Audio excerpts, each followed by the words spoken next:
Video games are a unique form of media in that every player's experience is different. Because of this, players build a relationship with the games they play. This attachment could come from winding down after work, playing co-op with friends and family, or simply from wanting to escape. These tendencies to develop bonds with the games we play is what causes games to have such a wide and long-lasting appeal. Despite this, there are many games that don't stay in your mind for very long, and wind up left on a shelf or forgotten. But what does it take for a game to not be forgotten? What kinds of games make it to the top and stay there? One thing that separates these two is how much the game has to offer. Undertale, released in 2015, had an extremely active community at first, but they ran out of things to discuss after only a few years, which this is still impressive considering Undertale only has about 10 hours of content.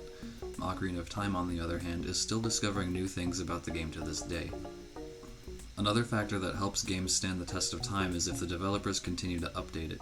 Games like World of Warcraft and Destiny live on because they're constantly changing and updating.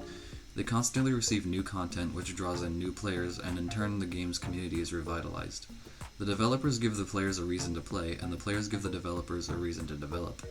While constantly updating games do tend to maintain an audience, there are plenty of games that stopped updating long ago that still have a following. Games like Mario 64, Ocarina of Time, and many games from that time are common to revisit for nostalgic reasons. These games, as well as games like CSGO and Super Mario World, consistently have thousands of viewers on Twitch despite not having any new content in years. These are examples of games that made it to the top and were not forgotten. These games are also often targets for speedrunning. Watching speedruns of a game inspires people to revisit it, try it out for the first time, or even speedrun it themselves. These new speedrunners can then gather viewership, and the cycle continues. But what is it exactly that makes people forget games? One reason could be that the game didn't leave an emotional impact on the player. Games that leave an emotional impact tend to stay in your mind longer. Something could remind you of a touching moment from its story, and that in itself is a reason that you might want to revisit it. An example of this that I relate to is the ending of Pokemon Super Mystery Dungeon. The tradition in these games is that at the end of the game you have to leave your partner and go back to being a human. At the end of this game, however, it turns out that it's your partner who has to leave. What follows is a scene where your character is crying in the background as the credits roll. I still think of this moment and others from Pokemon Super Mystery Dungeon despite not playing it for years. There are some games that remain iconic despite not being emotional. Take arcade-style games like Mario and Mega Man, for example. These games and others like them are extremely easy to pick up and put down at a moment's notice, and can often be beaten in one sitting. One of the reasons for the success of these games seems to be ease of access. These games are easy to revisit because you know exactly what will happen every time you open the game. Some popular games don't follow this trend, however.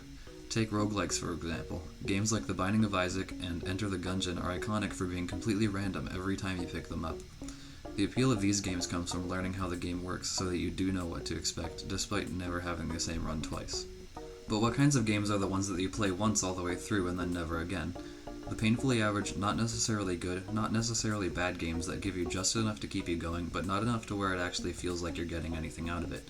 These bland games are the ones that fade into obscurity rather than living on in fame or infamy. Painfully average games like New Super Mario Bros. U Deluxe or the 20th annual Call of Duty game might take some effort to remember what they're about because they don't do anything to stand out. With truly bad games, they can still leave an emotional impact on you. You can look back and remember specific things about the game that you didn't like. Even games like Ride to Hell Retribution live on in people's minds because they are so terrible.